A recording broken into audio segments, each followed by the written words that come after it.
Good morning student. तो हम लोग कम्युनिकेशन स्किल का आज सेकंड सेशन डिस्कस करेंगे, जो providing descriptive and specific feedback जो है टॉपिक है।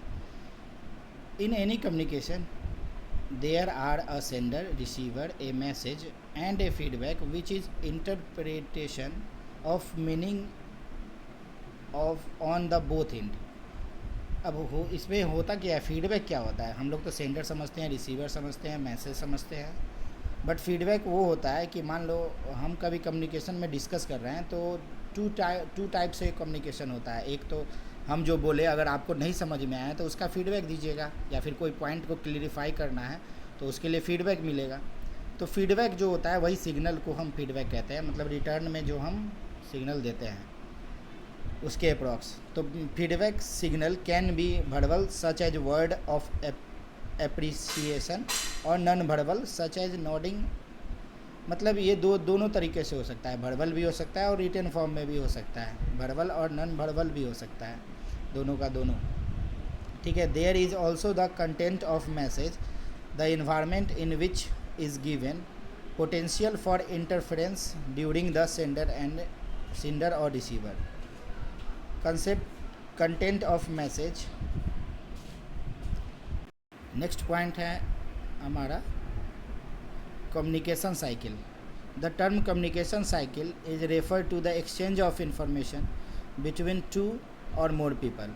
For communication is a succeed, both sender and receiver must be able to exchange information and understand each other. मतलब कम्युनिकेशन तभी succeed हो सकता है मेरा जब बोथ सेंडर और रिसीवर दोनों अपने इन्फॉर्मेशन को एक्सचेंज करे और अंडरस्टैंड करे, यानी समझे। If the flow of information is breaked and people is not able to themselves understood, then communication is fail। मतलब अगर ये किसी भी कारण से ब्रेक होता है या फिर पीपल नहीं समझ पाता है तो मेरा कम्युनिकेशन जो है वो फेल हो चुका है। अब यहाँ पे एक साइकिल दिया हुआ है एलिमेंट ऑफ कम्युनिकेशन करके, देखिए। The communication process is not always so simple और स्मूथ। हमेशा यह स्मूथ और ये नहीं होता है। Noise and context are two elements that can affect how information is transmitted or received interpreted। मतलब नॉइज और कंटेंट जो होते हैं ये सब दोनों जो है ये इफेक्ट करता है हमारे कम्युनिकेशन को। अब इसमें पहला है नॉइज देख लेते हैं क्या है। This can be any sort of interference that effect the message being send, receive और अंडरस्टूड। मतलब कोई भी ऐसा इफेक्ट जो आपके मैसेज सेंडिंग और रिसीविंग और अंडरस्टैंड को दिक्कत दे, वो सब नॉइज़ कहलाता है। इट कैन बी लिटरल और static over a phone line, radio as a esoteric और misinterpreted in local custom. यानी बहुत सारा का हो सकता है, जैसे फ़ोन लाइन, ये सब रेडियो में होता रहता है वो सब। अब कंटेक्ट में देख लेते हैं। दिस इज़ द सीटिंग और situation in which communication take place, like noise. Context can have an impact on the successfully exchange of information. जिस तरह से नॉइज हमारे इम्पैक्ट डालता है हमारे एक्सचेंज ऑफ इंफॉर्मेशन पर, उसी तरह से कंटेक्ट भी हमारे उस पर डालता है। It may be a physical, social और कल्चरल एक्सेप्ट टू। यानी यह फिजिकल भी हो सकता है, सोशल और कल्चरल भी। In a private conversation, the trusted friend you would share more personal information or detail about your weekend vacation than the conversation with a work colleagues or meeting। मतलब होता क्या है कि जब हम बहुत रिलेटिव यानी प्राइवेट या ट्रस्टेड फ्रेंड वगैरह से जब मीटिंग वगैरह करते रहते हैं तो वहाँ पे हम लोग पर्सनल लाइफ और इन्फॉर्मेशन का बहुत ज़्यादा ये देने लगते हैं, मतलब एक्सप्लेन करने लगते हैं, जिसके कारण हमारा मीटिंग जो है वो सही से हो नहीं पाता है। तो ये इसी को हम लोग कंटेक्स्ट में डालते हैं। अब फीडबैक देख लेते हैं। Feedback is a final step of communication cycle. In every communication you need feedback so that you can gauge whether your communication has been successful. यानी इससे हमको ये पता चलता है, हर कम्युनिकेशन में सबसे फाइनल स्टेज जो होता है वो फीडबैक ही होता है, जिससे हमको ये पता चलता है कि हमारा जो कम्युनिकेशन है वो सक्सेस हुआ या नहीं हुआ। Depend on the feedback you receive, a clarify or mark change to the way of communicate, यानी इससे आपको ये पता चलता है कि कितना क्लियरिफाई कर पाएँ और किस तरह से आप चेंज कर सकते हैं कम्युनिकेशन को, अपने कम्युनिकेशन के तरीके को। This is true in all of the form of communication whether face to face, telephone, email और रिटर्न, यानी ये सारे के सारे में इम्पोर्टेंट आपका है। फीडबैक, रिटर्न, कमेंट और conversation. As you know feedback is important aspect of the communication, but make the feedback effect it is should be multi-dimensional, supportive, timely, specified. Example, if of the cooking competition, so they try the new recipe, as you judge of the mouthful, see mamas it's good, you'll light up a bit, but this is look the over prepare। मतलब इस sentence में पूरा ये बोला गया है कि feedback तभी मेरा इफ़ेक्टिव हो सकता है जब वो मल्टी डायमेंशनल हो। मतलब अगर हम किसी को कोई बहुत एक काम जो हम कम्युनिकेट कर रहे हैं वो बहुत लगन से किए हैं, बहुत तेज़ी किए, अच्छे से किए हैं, बट फिर भी केवल हमको इट्स ओके या फिर ये सब का अगर मिलता है तो वो मेरा इफ़ेक्टिव फीडबैक नहीं हो पाया। तो जैसे एक एग्ज़ाम्पल है, कुकिंग कंपटीशन में आप ट्राई करते हैं न्यू रेसिपी को और जज केवल मुंह में लेता है और सिर्फ सिंपल सा एक बोलता है कि इट्स गुड। तो हम लोग जो आवरली अगर वो को जो बनाए हैं वो बहुत लंबे टाइम तक आवर तक प्रिपेयर किए हैं और वो बस सोचते हैं कि बस ये ओके, तो वो उसको कंप्लीट फीडबैक नहीं देता है, मतलब उतना अच्छा नहीं लगता है। तो वही दिया है। अगर यहीं पे अगर ये जज अगर यही बोल देता कि wow it is your get the piece so tender, it's delicious, I do feel like could the meat more spices, I am really inspired that you added cauliflower। मतलब ये एक फीडबैक दिया कि इसमें पूरी तरह से एक्सप्लेन किया गया कि ये डिलीशियस भी है और यहाँ पे थोड़ा सा इम्प्रूवमेंट भी हो सकता है। मतलब फीडबैक तभी इम्प्रूवमेंट हो सकता है जब हम कंप्लीट डिटेल उसका दें कि वो अच्छा है तो किस तरह से अच्छा है और कमी है तो किस तरह से कमी है। ठीक है। अब प्रोसेस ऑफ फीडबैक लिखा हुआ है यहाँ पे।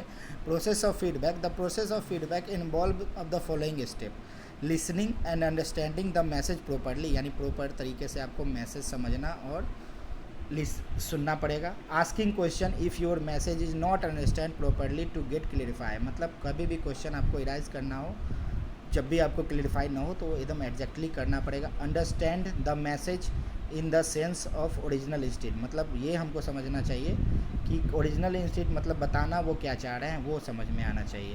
Conveying the reaction to the sender of the message, मतलब सेंडर के मैसेज को हमको पूरी तरह से रिएक्ट करना चाहिए कि हाँ अच्छा है या ख़राब है। अब टाइप ऑफ फीडबैक देख रहे हैं तो पहला आता है पॉजिटिव फीडबैक। पॉजिटिव फीडबैक मतलब क्या कि आपको अच्छा लगा है और इसके बारे में हम फीडबैकली पॉजिटिव बता रहे हैं। Positive feedback is the kind of feedback which is more or less acceptable, satisfactory to the sender. It means the recipient of message is respond in the way of instead of by the sender and taken the instead course of action। मतलब इसका क्या होता है कि positive feedback उसको बोलेंगे जब मेरा जो कम्युनिकेट जो सेंडर है वो पूरी तरह से अपना रेसिपेंट को माने रिसीवर को समझा पा रहा है सारे का सारा, और इसमें कोई करेक्शन या फिर किसी चीज़ का ज़रूरत नहीं है, नेसेसरी नहीं है, तो वो मेरा पॉजिटिव फीडबैक है। यानी जो वो समझाना चाह रहा है वो समझ में आ रहा है उसको, यहाँ पे कोई इम्प्रूवमेंट वगैरह की आवश्यकता नहीं है, तो वो पॉजिटिव फीडबैक हो गया। Negative feedback, in this kind of feedback if the recipient does not understand what the sender want to convey, the feedback may be poor और further communication between because necessary is wipe over the misunderstanding. मतलब negative conversation वो negative feedback वो होता है जिसमें recipient जो है वो समझ नहीं पाता है कि सेंडर क्या बताना चाह रहा है और क्या, जिसमें हो सकता है कि पुअर फीडबैक भी हो, वो सब भी कारण हो सकता है। Thus negative feedback suggest the communication has been not be effective and some correction. यानी हुआ यहाँ पे कि निगेटिव फीडबैक में सजेशन की आवश्यकता पड़ती है हमें और कुछ करेक्शन भी, एडजस्टमेंट, रीअसाइनमेंट, ये सब रिक्वायर्ड है हमको इस प्रोसेस में। अब फीडबैक में भी categorised in the following types. Formative feedback, first है formative feedback, it is throughout it is given throughout the learning process.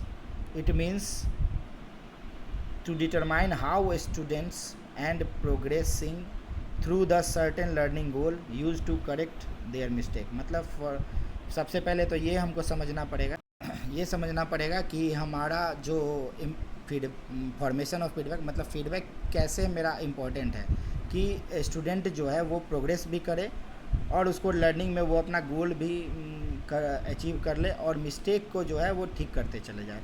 For example, if teacher write a monthly test paper for you improve your handwriting, it is the formative feedback. जैसे कोई teacher आपको test paper लिखवाता है हर महीने, तो इसका यह मतलब है कि वो आपसे हैंड राइटिंग को सुधारने के लिए बोल रहा है.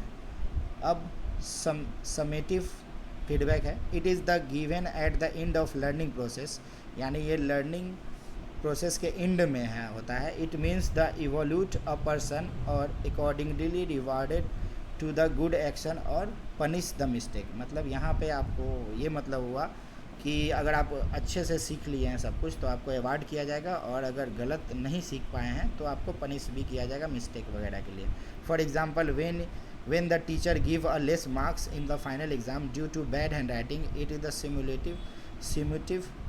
summative feedback. ये जो है समेटिव फीडबैक है क्योंकि आपका हैंड राइटिंग के कारण वो आपको कम मार्क्स मिला है. अब डिस्क्रिप्टिव फीडबैक है. This type of feedback identify the communication in the natural way without offer any device, यानी बिना किसी डिवाइस के हम कम्युनिकेशन को नेचुरल वे से दे रहे हैं. For example, when you do not score well in a cricket match, your cricket coach tell you to concentrate on the game. It is descriptive feedback. ये जो है डिस्क्रिप्टिव फीडबैक है कि आपको इम्प्रूवमेंट की आवश्यकता है. वो आपको डिटेल में नहीं दे रहा है बट आपको बता रहा है कि ये फीडबैक है आपका कि आपको फिर से इम्प्रूव करना चाहिए. Prescriptive feedback. It provides the advice on the how communication should be gone. The feedback provide visual tip of improvement the communication. For example, when you do not fire well in the cricket match, the cricket coach not only point out that you lost due to your faulty from the holding the bat, but advise you to way to improve. मतलब इसमें हम लोग को feedback जो मिलता है vital tips वगैरह मिलता है कि आपको कहाँ पे हम लोग गलती किए हैं. जैसे क्रिकेट मैच अगर मेरे कारण कोई हार रहा है तो कोच नॉट ओनली पॉइंट, यानी हमको ये नहीं बताता है कि कहाँ पे आप गलती किए हैं, साथ साथ ये बताता है कि क्यों गलती कर रहे हैं. मतलब वो फॉल्टी बैट अगर आप जैसे आप गलत बैट पकड़े हैं तो वो आपको इम्प्रूव करने का तरीका भी बताते हैं कि कैसे आप इम्प्रूव कर सकते हैं उसको. अब स्पेसिफिक और नॉन स्पेसिफिक फीडबैक है. अब फीडबैक में भी स्पेसिफिक और non specific. The specific feedback help you to modifying the communication process और behaviour for the purpose of learning inflecting your throughout process. It provide detail information what you did right where though reportedly. मतलब जाहिर सा बात है कि specific मतलब ये हुआ कि आपके पूरे उस निगेटिव पार्ट को पॉइंट करके पूरी तरह से बताया गया कि आप उसको कैसे इम्प्रूव कर सकते हैं और कैसे नहीं. The non specific feedback is not detailed और not very helpful. A non specific feedback is generic feedback that just say whether communication is good और बैड. मतलब इसमें बस ये बताया जाता है कि आप गलत है या सही है, गुड है अच्छे हैं कि ख़राब हैं. इसमें कोई डिटेल नहीं होता है कि इम्प्रूव कैसे करना है. ठीक है, अब इम्पोर्टेंट ऑफ फीडबैक देख लेते हैं. Importance of feedback. Feedback is essential for good communication, यानी फीडबैक जो है वो सबसे इम्पॉर्टेंट है आपको गुड कम्युनिकेशन के लिए. Feedback completes a communication process. Feedback enable you to evaluate the effectiveness of our message. Feedback make communication meaningful. मतलब फीडबैक कंप्लीट करता है आपके कम्युनिकेशन प्रोसेस को मीनिंगफुल बनाता है.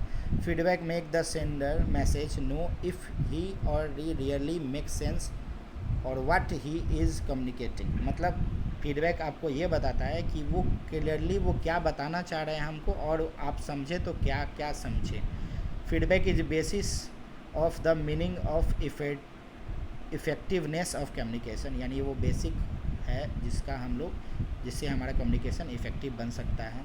Facebook is in result of an idea and make communication a continue process, यानी feedback जो है in result of the idea है that make communication continue process, मतलब कम्युनिकेशन को वो कंटिन्यू करता रहता है, जिसके कारण feedback is a basis of future planning on the next need of done is attended by the goal, मतलब आगे क्या करना है इससे भी फीडबैक से आपको पता चल जाता है कि इम्प्रूव करना है या फिर उसी को आगे लेते चलते चले जाना है. Feedback pave the way of new idea, ये जो है फीडबैक के कारण आपको न्यू आइडिया भी जनरेट होते रहता है. तो यहाँ एक डायग्राम है जो इफ़ेक्टिव फीडबैक के लिए इंपॉर्टेंट है. क्लियर होना चाहिए, वेल टाइम्ड होना चाहिए, स्पेसिफाई होना चाहिए. मेरा कम्युनिकेशन जो है वो स्पेसिफाइड टॉपिक पे होना चाहिए. बियरिंग राइट एटीट्यूड होना चाहिए, हमारा जो एटीट्यूड हो वो एकदम सही हो. ट्रूली रिप्रेजेंटेटिव होने चाहिए, मतलब अच्छे से उसको रिप्रेजेंट करना चाहिए. इन पर्सनल और इन्फॉर्मेटिव होना चाहिए. ये सब आपको गुड फीडबैक का ये तरीका है. अब यहाँ पे ऑब्जेक्टिव्स हैं. तो फर्स्ट ऑब्जेक्टिव है fill in the blanks. Dash is the response of receiver to sender message, जाहिर सा बात है feedback. Dash type of feedback identify the communication is in natural way और without offering any advice. Descriptive formative feedback is given throughout the learning process. Summative feedback is given the end of the learning process. ठीक है, ये सब है. फिर उसके बाद ये सब डिफ्रेंशिएट है जो आप लोग को देख लेना है. कम्युनिकेशन साइकिल है, सारे क्वेश्चन आंसर इसी से हैं. चलो थैंक यू, आज का ये सेशन हो चुका है.